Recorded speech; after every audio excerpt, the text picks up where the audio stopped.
my pleasure to introduce CW4 Latny Salt. She enlisted and went off to basic training in junior and high school at the age of 17 in Smyrna, Georgia. In 2001, she won the Quad A National Scholarship for Aeronautical Engineering. And our current home unit is the Western Army National Guard Aviation training site in Watts in Tucson, Arizona, where as a Quad A Life member, she also serves as the old Tucson chapter president. So let's give her a warm welcome.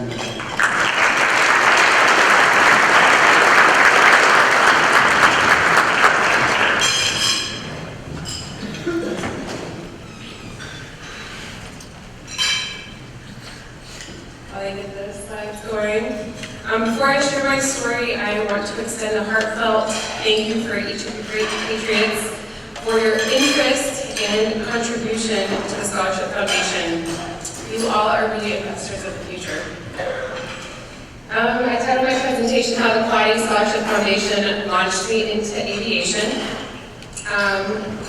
And actually would like to point out that my parents have joined us today. They're at this table over here. Thank you, Mom and Dad.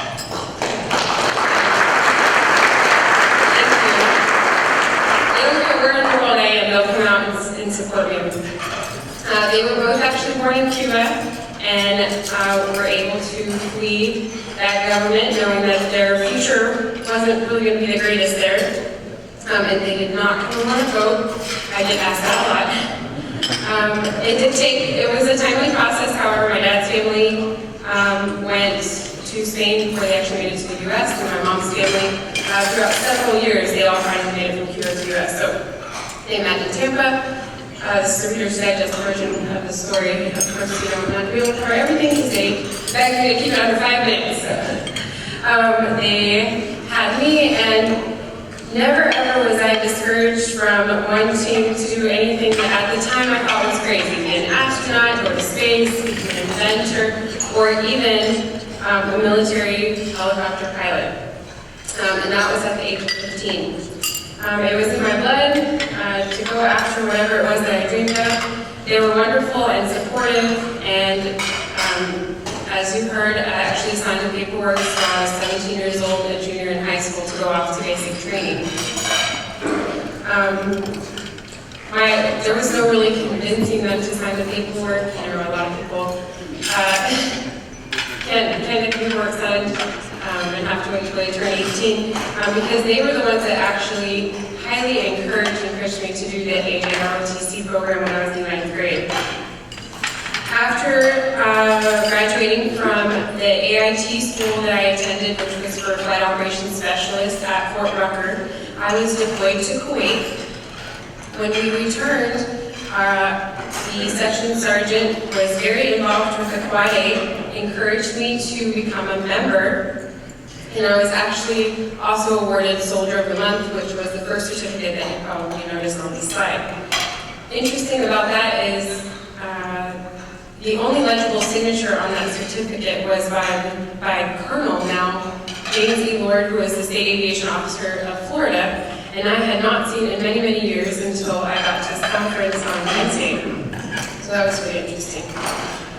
After applying for the scholarship and being awarded the aeronautical scholarship, I was without a compass before being awarded the scholarship, and that was actually exactly what I needed to give me the direction and the push that I needed to tackle the complex, timely process of applying for school.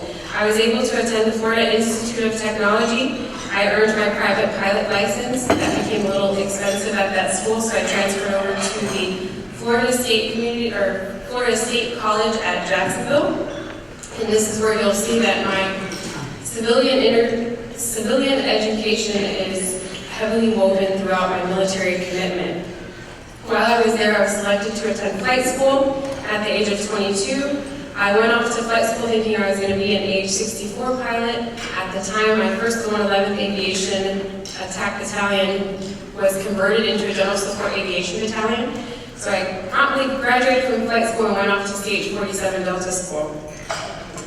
After returning to Florida, I got enrolled in school again, And while I was in school, I was asked to volunteer on a deployment to Iraq with the 36th Cav 2nd 135th Aviation, General Support Aviation Battalion out of Colorado. After a lengthy 18-month deployment to Iraq, I was able to complete the maintenance test pilot course in the 47, followed by the instructor pilot course for the 47. And then I was enticed to go to the Western Army National Guard Aviation Training Site in Tucson, Arizona, a little secret schoolhouse there, as a 58 instructor pilot. Not long after I was there, they decided to cancel the 50 or get rid of the 58 because that was a rumor since the early 90s. Got rid of that, and that's how I was able to get my transition into the UH-60. Instructor pilot, also followed by the maintenance test pilot course. In all of this, my husband was serving in the military, also did a deployment to Afghanistan, and had 2 daughters, which I took mine to the test pilot course. She was still a little bitty thing, so I really wish they were here. Never again will I come to this without them because they're very, very supportive and heavily woven into the aviation field as well. And the last slide is that, which means I'm way behind. I now continue to serve as a quality assurance officer and accreditation officer at the Watts, and I still perform platform instructor duties and also fly the students in the aircraft qualification course and the instructor pilot course. My way of paying back has always been my involvement within the local chapter of the Quad A. This February I was actually elected as the president of the local chapter. And I'm very, very happy to also have Jackie Gordon supporting me throughout all of that. The one photo that I forgot to include in this presentation was the spread of the magazine that came out in 2000 when I was selected as a recipient to the scholarship, where it had my photo. As a young specialist, I remember thinking, man, am I so cool, because everybody on this spread was the son or the daughter of a lieutenant colonel or a CW4, which was so dreamy at the time, and I still think that it's very dreamy, even though I stand before you as a CW4. And it was that I was a military service member receiving that great award at the time. So, although I have not finished my civilian education and received my degree, this really got the ball rolling again, and I am back in contact with the firms to finish that up here soon. So, thank you for being here, because you all serve as the greatest motivation in everything that I do. I hope you find that I'm very, very passionate about this. And enough about me. I hope you have found some success in it. Why do I tell you all of this? Because I hope that there's something that you can relate to with my story, whether it's being a military wife, a deployed soldier, having immigrant parents, flying multiple aircraft, balancing motherhood, and that hopefully that we have a shared understanding that why we're all here today is very important.